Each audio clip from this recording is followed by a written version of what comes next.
Well, hello, everyone, and welcome back to the Redeem Her Time podcast. I love a good conversation, and I know that we are going to have a great conversation today because I have a new friend, Jillian Dolberry, who is joining us today, and she is speaking to something that has everything to do with our time investment and our roadie in our business as well as our life. And so we are going to have a great conversation. So, Jillian, welcome to the Redeem Her Time podcast. Tell us a little bit about you outside of business and the work you do. Like, what all are you juggling in this season of your life? Oh, well, first of all, thank you for having me. I'm really excited to be here. So a little bit about me. I am a mom to two kiddos. My daughter's about to start kindergarten this next year. So we're about to have two Wow. kiddos in school and all of those things that come with it. But we live in the South and we're starting to see some warm weather. We love this time of year because soccer starts back up again. That's our family sport that we do. And we just spend a lot of time outside and spending time together, and it's really, really wonderful. My husband and I are actually also business partners in a real estate business together. So that is also something we're juggling. And I feel like a lot of people hear, wait, you have a business, he has a job, and then you have a business together. They're like, that's a lot. And it is a How does she lot. do it all? But Yeah. yeah, but there's just something to be said for being in complete alignment with your integrity and your goals Mhm. and where your heart is. And all of those things really align with where we're at in life. And so it doesn't feel like too much most of the Sure. time. And so, yeah, that's kind of where we're at. My business really exists to serve women in business, to help them do less and lead more and lead well, and lead Mm. themselves well, lead their teams well, lead their people well, serve their clients well. And it all really just comes from inside like an integrity inside of you and your value system. So I'm really Mhm. excited to talk about scaling and doing so sustainably in a way that supports your yourself, like your person, but also supports your business, because I just wholeheartedly believe that the two can coexist in harmony. Yeah, and you are living proof of that, right? Like you said, with a business, a full-time job for your husband, and a business that you do together. And when Mhm. it's in alignment and it's done with God, right? Like that is how we can do what seems like more than what other people, are able to do because of putting all those things together. Absolutely. So tell us a Yeah. little bit more about your business. I want to dive into that before we talk about, kind of how to scale and things like that. What's it called? Who's it for? Like, how maybe has God brought you to this place of serving people? I love how you said it, to do less and lead well. Yeah. So tell us a little bit more about that journey and what that's all about. Yeah. So I guess in my early 20s, knew that I wanted to start a business and knew that I wanted to help people. I'm naturally a helper and just want to pour my energy and resources into helping someone do something better than they could before. And so that has translated into different forms of my business over time. I had started as a virtual assistant, moved into more project management role, then more like full management role in OBM work. And now I feel like I really get to serve women from the top level of saying, we are going to look at your business from four core areas: your values, the way you lead, your team, and your systems. And Mm. when all of these things can work together well, you really do have a business that feels really good. Like it's not just Mhm. busy, but it's successful based off of your view of that. And when things just feel really aligned and in alignment with your integrity, it just feels easy. And I really strive to help women fall back in love with their business, because I feel like Mm. we have done the work and we've worked really hard. We've maybe hustled in seasons and gotten to where we are today, or maybe we just feel like we're like walking in quicksand and can't get where we want to go fast enough. But at the end of the day, I've never seen someone fail by giving themselves more grace. And Yeah. so the way that we approach everything is we say, here are the ways, like here's the deep strategy of what we can accomplish in those areas, but also doing it all through a lens of grace and understanding that we are not so important in the big picture of things to screw everything up. So let's relieve some pressure off of ourselves, you know? Right. Like God is not partly sovereign and like, oh no, Lissa or Jillian Right.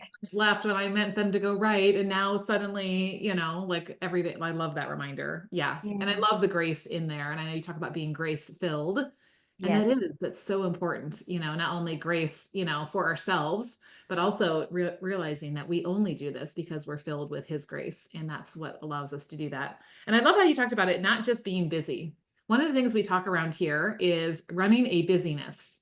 And a busyness is where you're in that hustle mode, where you're doing a lot of things that feel businessy, but it's more busynessy, right? Because you're spinning your wheels and you're checking boxes and you're showing up, in all these places that you think you should, and yet not seeing the results you're praying for. And that feeling, I mean, this is what I hear is it's not just about the results you're seeing, it's also about how you feel about your Yeah. business, what I hear you talking about. So Yeah. let's dive into, go ahead.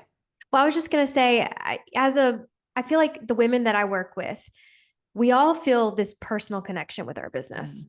yeah. And I think that the narrative around business in general has always told us that we have to compartmentalize work life and home life. Mm, And the way that I believe gives us the most amount of grace and makes it possible for us to do more or be able to invest in the things that we want to invest in is by looking at it holistically. And it's not just in their own separate boxes. It's actually you're one whole person. You're not a business owner. You're not yeah. just a business owner and not just a mom, not just a wife, not just a caregiver, whatever it is. You are one person, and all of those things can live together in harmony if you open the door for them to. Yeah. And it is so important that we pay attention to what needs attention so that we're not throwing so much of our time and attention to the business and neglecting more of the personal things and vice versa. And that's one of the Yes. things that, I teach and also inside my planner is this balance assessment wheel where we can see how each of those 8 areas of our life, faith at the center, that's the hub, how it affects the other areas. Because like you're right, we are a whole person. So let's talk about that. Let's, because we do want to scale a business, right? Like we're not in business just to check boxes and say we have a business. Like, let's be honest, we want to be profitable and we want to see that growing. But doing it in a healthy way Mm. can oftentimes be a struggle, right? And a problem. So like let's dive into that a little bit more about why is scaling sometimes a little more lopsided than it should be, where we're not as holistic as we should be. What kinds of things is the world telling us to do when it comes to scaling our business that might lead to that? Yeah. I want to start off by saying that I think that the more women we have in business, the more we are rewriting this narrative because we just Mm, naturally have a special gifting of nurturing, of kindness, of drive, of ambition. And those things are God given. mm, And he really gives us what we need to make it possible. And um, I just feel like when we think of sales, when we think of business, we think of a male dominated industry. mm, And there is so much that has been built by some really amazing people and mentors that we can definitely pull from. But there's also so much that we're learning and so much that's different about how we're doing business that we have to really rethink and unlearn some of the things that we initially thought business would look like. And so when we are trying to be more holistically minded in how mm, we approach business, it starts with knowing like who God created you to be, mm, the things that are really important to you, the values that you hold really, really closely.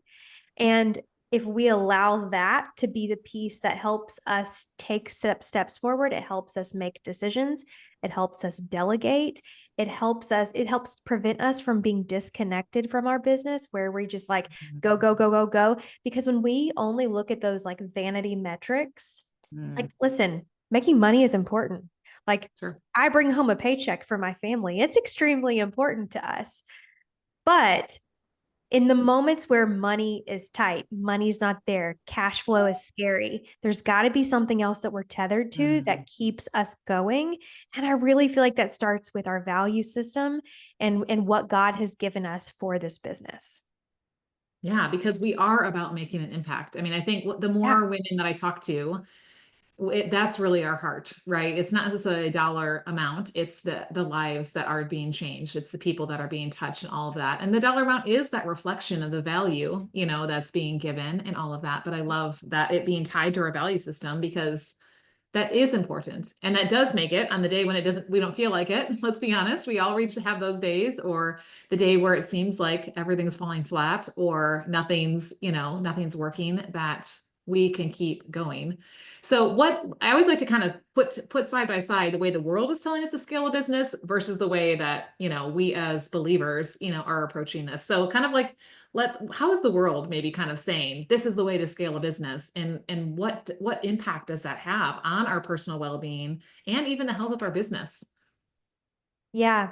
I think we have to kind of go back a little bit further and maybe go a little bit deeper because the Mm, world is only going to give us a shell of what God can give us, right? mm, And the shell is not, there's no meat on the bones there. It's just, here's what the mm. world is telling you it can give you. It's telling you it can give it to you, but God is promising something much bigger than that. And Yeah. so when we think about how the world is telling us business needs to look, it is telling us that it's about numbers. It's about black Mm, and white data. Again, those things are important. Those things are a part of the equation. And I mean, even in the Bible, like God talks about very specific black and white things. There's this amount of this and this amount of that. But within all of that, there's like this spirit-led um understanding that there are still things moving, there are still things going, and the world's telling us if you get here you've made it, if you do this then you can do mm, this, when really God is saying show up, speak up, do what I've asked you to do, and I have immeasurably more than you can imagine to give back. And yeah. so it's like we do still cling to what the world is telling us. There's important things to take from that because we live in the world, right? We are human. We Mhm. are human beings who mess up and are going to make decisions that are right and wrong. Mm. But we have to kind of be able to take a step back and realize what that means in the biggest picture that we've been gifted from the Lord. Yeah, yeah. And this is what we talk about around here. It's really an idea of stewardship. We don't own it. Yeah. None Yes. of this was Yes. our idea. None of this is ours, is completely up to us. And it's not going to end with us either, right? Everything we're doing is building his kingdom and building towards eternity. And that gives that bigger purpose behind it all and reminds us that we don't have to do it all by ourselves too, right? That we can, lean on him. And kingdom math is not like the world's math. The world's math is 1 + 1 is 2, 2 + 2 is 4. It's very like you said, if you do this, then you'll have this, and like looking at those numbers. Whereas kingdom math, God can take, just a few seeds. And I talk often about the laws of the harvest. Like we reap more than we sow. Right. And Mhm. God is able to do like the multiplication and the exponents to get, like he talks about in scripture, 100-fold fruitfulness, because that's when he gets the most glory, right? When it's like, wow, that's not just me. Like this is God that's stepping in. So yeah. And we don't want to have to pay. I always say like we can if we're preventative on things, whether it's in our business health or our personal health, right? Like we will save time and money because it will always cost us more down the road. More time, more money, more energy, more stress, more whatever. And really, that's not a good roadie return on time invested. So, how do we start to scale sustainably and prevent burning out either our business or ourselves in the process when, because we are taking into account like these, how to do it holistically and in a healthy way? Yeah, I think it starts with realizing that our business isn't about us. Mm, Because when we are putting ourselves in that like the highest seat, yes, we're CEOs, yes, we're owners, and I love that for us. That being the top feels good, and that's okay for it to feel good in your business. But we just always have to know that there is still something to humble ourselves under, and we have to remind ourselves that this isn't about us. It's not about us hard. Like we are playing a role in it, and we're gifted the opportunity to steward the resources well and to steward the gifting well. But it's so much more about other people, God's people, and about him and his glory than it is about us. So I really Yeah. feel like that's where it starts. And when we think about what it looks like to scale sustainably, I think that you know, God does tell us that we need to love ourselves and we need to be willing to take a pause and take care of ourselves and give us what we need, because if we're not doing that, we're not stewarding what he's Mm. given us well. Yeah, yeah, because you can't go on empty or on fumes or just trying to pour from an empty cup. It does come down to that. And Yeah, really, what we have to pour out is going to be what we've taken the time to fill up with or allow him to fill us up absolutely. with, right? Yeah. As we do that. So yeah. So maybe give us a couple of steps. Like I always like to get practical, right? So like we're going back to, like it's not about us. My role is to steward this. I love that because it is where it starts and it does impact everything else. So then how does that flesh out as a business owner who's wanting to scale, but to do it in this way that like is as a steward? What would be maybe like one, two, or three steps that you would say, okay, here are some next step things to do? Yeah. I think it starts with really knowing what your values are. Mm, And we've all kind of been through, probably most of us have been through a little workshop or exercise where we have a list of values and we just go through and check the box of the thing that mm, feels right in the moment, or right. that's like, oh yes, I like honesty. Oh yes, I like Sure. That's communication. fine. Yeah, perfectly fine. And but what I really want people to consider is your values are not just the things that feel good today and the things that you Mm, really want to push into your business today. It has so much more to do with where you came from. And you mm, have to think about the terrible boss that you had. We've all had one, right? The terrible boss that you had, what made that relationship so difficult? There's a value in there somewhere. There's something mm, that was missing. What about the coworker that you just loved working with, or the person at church who you guys just really got mm, along really well? And there was just something about them that really pulled you to them in that friendship. There's a value in there somewhere. And again, we're not compartmentalizing this in only business and work. We want to look at our entire life, our history with other people, and really dig into what those values look like.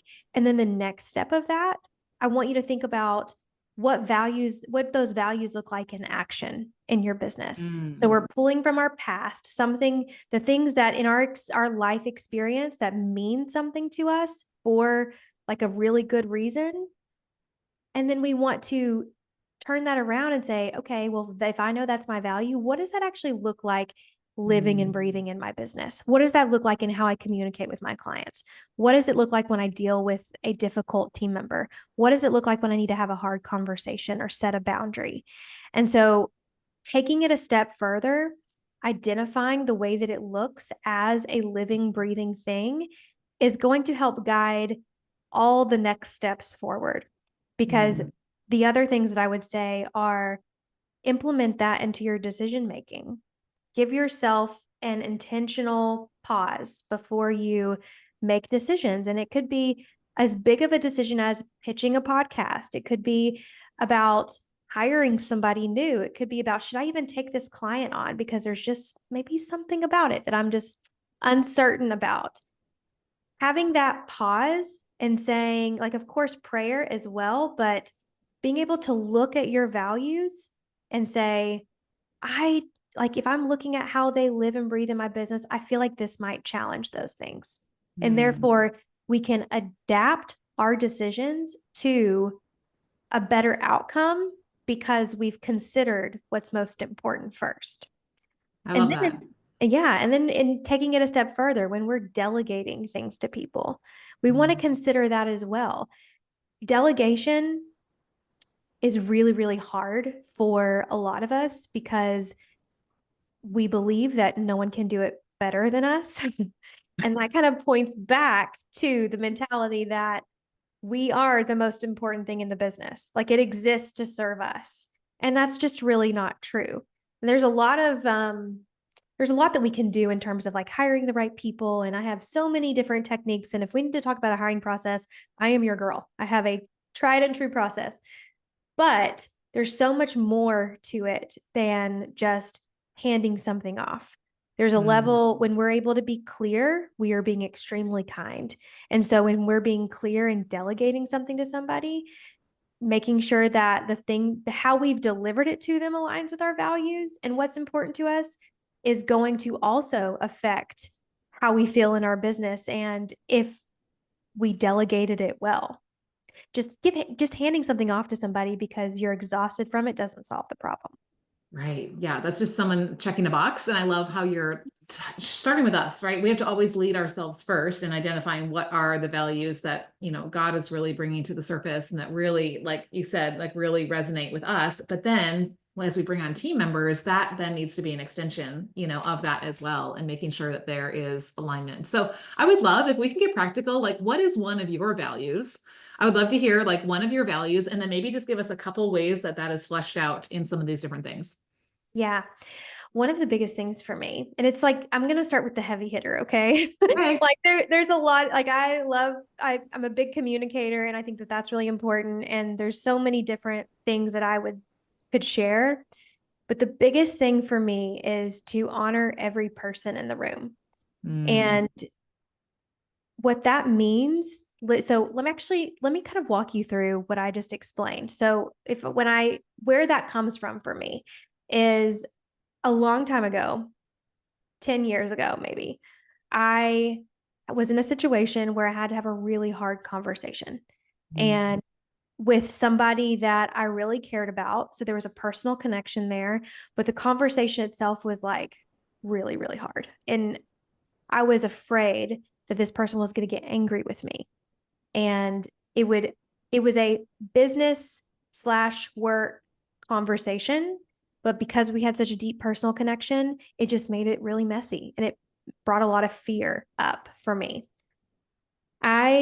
The only thing I knew what to do is to go to the Bible and figure out, Lord, just speak to me some way. Just mm, show me something, turn the pages for me. I don't know. It was just like, just completely, Lord, just tell me what to do. And I should have reviewed this before I got on here, and I cannot remember exactly what the verse is, and I can look it up and share it with you so you can share it with everyone else. But it basically says, love God. I'm sorry, no, it says love people, fear God, love the mm, emperor. mm, And that just like stopped me in my tracks. And somebody else would read that and be like, I have no idea what that means. Like, sure, that kind of makes sense, probably more in sure. the context. But what I pulled from it was love people, show people love because they're God's people and they're his children.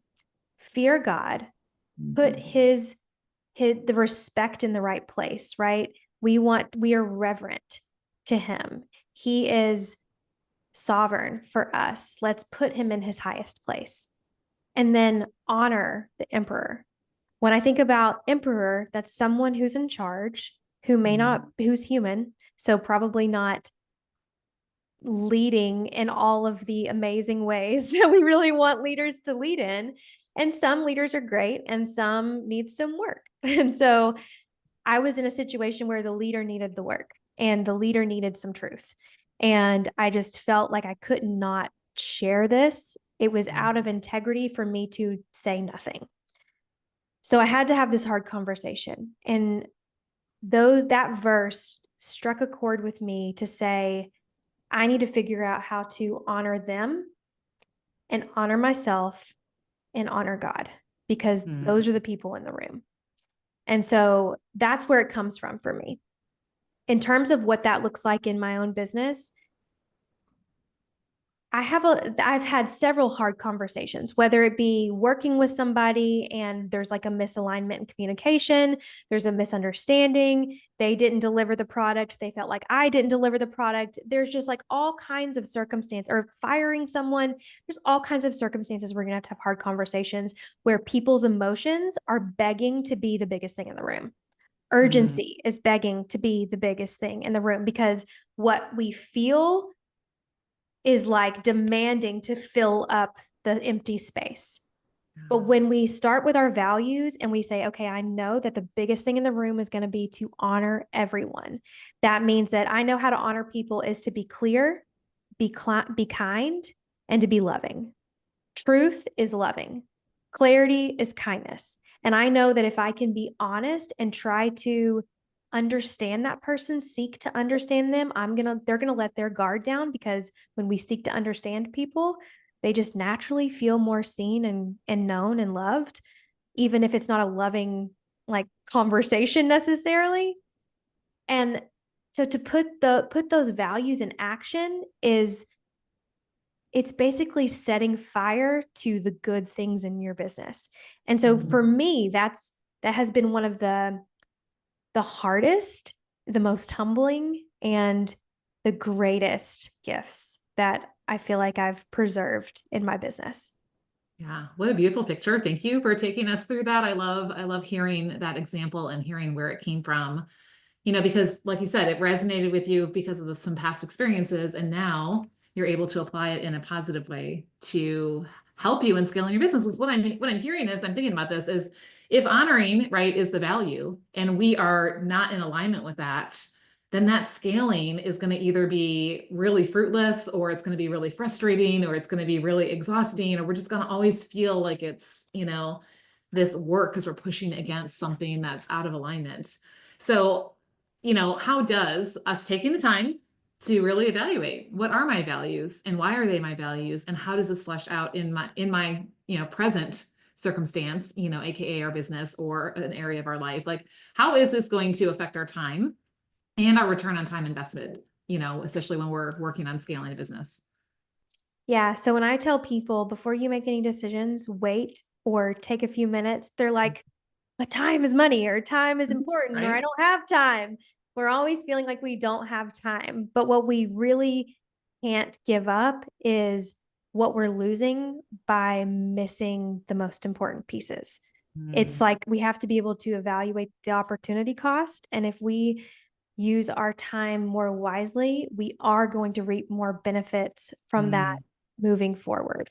So, yes, I understand that if I tell you to wait 24 hours, well, I don't feel like I can wait 24 hours, or whatever it is, to process it properly and really allow it to sift through your value system.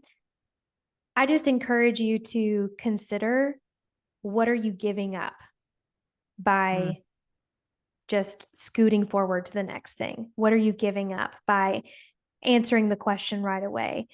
Even though it feels like it's more efficient, it may mm. not be the most effective. I love those two E words, right? Because Yes. and then we can't get that time back, and so it's all about sowing and reaping. But you're right. We don't just want to scatter seed and hope that it's going to land somewhere good and produce what we're looking for, but really taking the time to slow down and make sure it's in the right places at the right time is going to make all the difference. So I love this. So what is, you kind of just said, I want to encourage you to do this. It kind of leads me to this last question, is like, what is one piece of encouragement or reminder that you want to give to our listeners today who maybe would love to jump ahead, and like, let's just get this thing going. And yet, you're like, wait, slow down and look at this piece of it first. Don't just look at the numbers, because this is what's going to help, that move forward once you have this in place. Yeah, two things actually. One is, timing is everything, and God's Mm, timing is everything. So I can't tell you how many times I have had this idea that the Lord laid on my heart, and I ran 10 miles ahead, and He was still back at mile one. mm, And I was exhausted from it, emotionally exhausted, frustrated, like you had just explained about what scaling looks like if we don't really take small intentional steps. And I am a very driven, action taking person, and so that has really happened more times than I'd like to admit.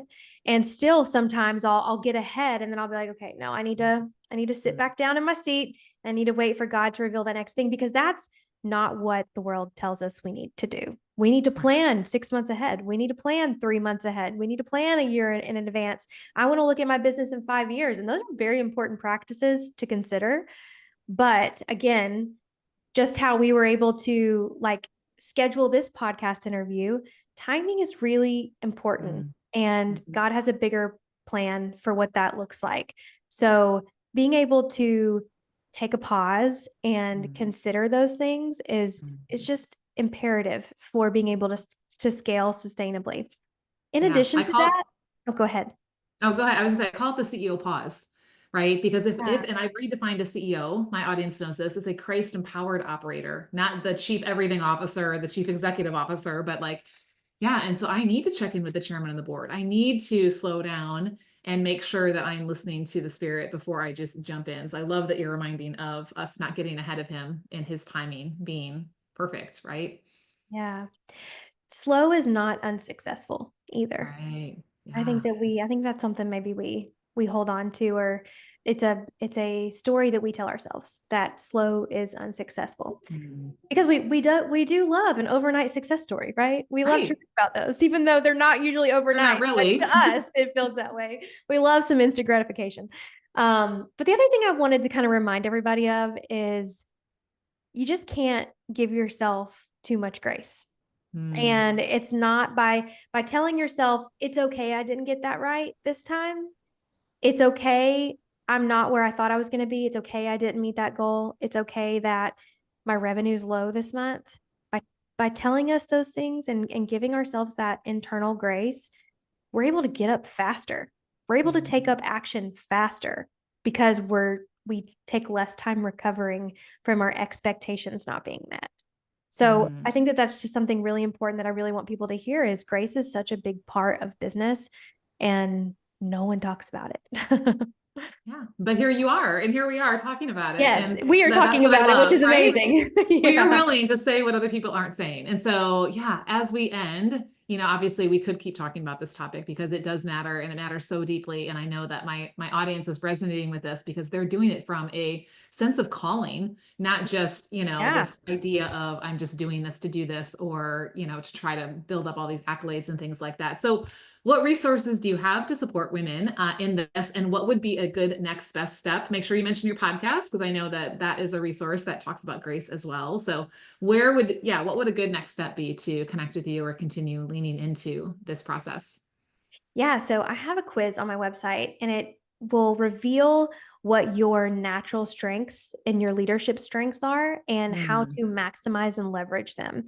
And so I really encourage people to start there because a lot of times we know that we're good at specific things, but we don't always know the depth of that. And so one of the greatest things about that quiz is that it shows you the depth of it, but it also gives you next steps of how to maximize and leverage those things and steward them well. So I would Yeah. love for everybody to go there. It's jilliandolberry.com/quiz, and that'll take you directly to it.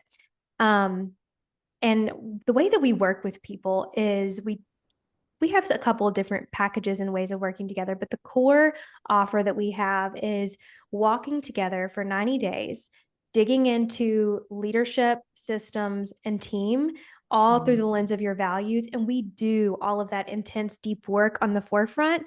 And then we take those departments of your business and we make modifications, we hire the right people, whatever is needed in those, we customize that experience. So we come in, we diagnose the problem, we figure out based off of this specific business owner's values, stage of life, what they're wanting for their business, what God is calling for them. And we try to make those pieces come together for them. And what ends up happening is at the very end, I just had one of these calls today. We have a call where we talk about where you started and where you ended. And there is so much power and celebration of growth, and we don't always slow down enough to acknowledge it and pat ourselves on the back a little bit, like you did the hard thing and you've committed to this. And so it's just a really powerful transformation, and there's a lot more internal transformation than people realize in that process, but there's also a lot of external transformation and how their business is able to operate and function in a more sustainable way. Yeah, I love it. And that is being a good steward, right? Like Yeah. a good steward is actually like, when I looked up the definition of efficiency lately, it's with minimal waste and effort, of time, energy, resources, because like you said, this has an effect on us as a whole person and the people around us. So I love this. And we'll make sure to link to the quiz in the show notes so that everyone can go and take that. And my audience knows I always invite my guests to come into the Redeem Her Time community where we can have more conversation around this. I would love for us to come in. Jillian has shared one of her values is honor. One of my values is fruitfulness, and just really God's teaching me a lot in that area. And then, how do I approach even the times it feels unfruitful, when I'm trusting Him for that and expectant of that. So I'm going to encourage you all to come into the Redeemer Time community, and we'll put a post in about today's episode. Drop one of your key values, and let's start thinking about not only why is that coming up for you and aligning with you, but how does that get put into action in the way that you're building your business and the way that you're growing it for God's glory. So we will look forward to continuing the conversation over inside the Redeem Her Time community. So if you guys are not yet members, you can head to redeemhertime.com/community. Come in and join us after every podcast episode. We are having an after party where we keep diving in and doing the work, right? We don't just want great ideas. We actually want it to implement and produce fruit in what it is that God has called us to do. So Jillian, you'll be invited to come and join us, and I'm excited for where things will go in there. And as we finish up, I always love just to kind of finish with a more personal question. When you think about the season that you're in, and what it holds, like what is it time for? And what kind of roadie, return on time invested, are you expectant to see out of that? Ooh, that's such a good question. What is it time for? So I don't know if you do this practice, but picking a word every year, that's something that a friend of mine and I do. And we go to a coffee shop together in January, and we just really pray over what God wants for us and what that word is going to be, something that we can like look at, something that we can focus on, something that we can really just dive into. And mine this year was relearning love and figuring out what the world, my personal experiences have, the misunderstandings and the lies that those things have told me about love, and really relearning the way that God intends for love to be and how He loves us. And so I think it's time for that for that to take place in my life. And this season of life is very, very busy because of kids, sports, work, things, all the things. And I think that we could say, oh, couldn't God have chosen a less stressful time for the most difficult and painful therapy process or whatever? But I just feel like there's so much intention with Him choosing this season of life, and my kids at their specific ages, and my business where it is specifically now. And so, yeah, I feel like it's time to relearn love for me. Yeah, what a beautiful thing. And we know, I mean, that's tied into the two greatest commandments: love the Lord your God with all your heart, and love your neighbor as yourself. And so there are the three, right? And so I love that you're putting time into that, and that will have a good roadie, right? Because that has a ripple effect Yes. on every area and gives God glory. So thanks, Jillian, for being with us today. Thank you for pouring into us, for challenging us, for helping us to think deeply about our values and then how that's fleshing out in our business and the impact that it has. And we'll look forward to seeing everyone over inside the Redeemer Time community. Share this episode with a business bestie. Who do you know that really wants to, scale, but wants to do it in a way that's, not only holistic, so they're not burned out, but also in a way that's honoring and glorifying to God. Share this episode with them, and let's invite them into this conversation as well. So thanks so much, Jillian. I appreciate you, and we'll talk to you all soon. Thanks for having me.